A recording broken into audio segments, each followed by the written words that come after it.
Mesdames, Mesdemoiselles, Messieurs, bonsoir. 3 petits tours et il a été élu. Jacques Valade est devenu le nouveau président du Conseil régional d'Aquitaine. Jacques Valade a été élu en effet au 3e tour et ainsi ce Conseil régional d'Aquitaine conserve à sa tête un représentant de l'opposition parlementaire RPR-UDF. Le récit de cette journée avec Josiane Bouillet.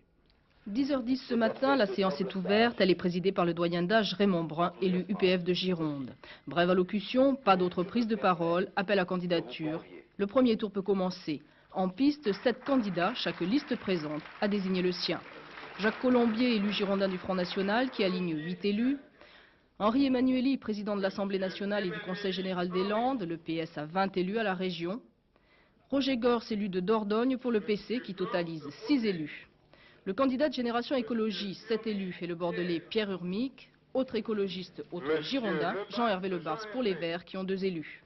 Les 10 élus chasseurs ont désigné Jean Saint-Josse des Pyrénées-Atlantiques et l'UPF, forte de 31 élus, la tête de liste girondine, Jacques Valade. Aucune surprise à l'issue de ce premier tour, chaque candidat fait le plein de ses voix. Aucun des candidats n'ayant obtenu la majorité absolue, il y a lieu de procéder à un deuxième tour. Les bulletins vont être Le second tour sera la réplique exacte du premier, à une voix près, sans doute celle du divers droite qui sera liée aux voix UPF. Un 3e tour est nécessaire, le candidat sera cette fois élu à la majorité relative. Ce pourrait être l'heure des tractations, des alliances, mais rien de tel ne se passe. Les 7 candidats se maintiennent pour le 3e tour, dès lors plus de surprise, l'arithmétique parle pour Jacques Valade. Monsieur Valade, 32 voix. Je vous en remercie.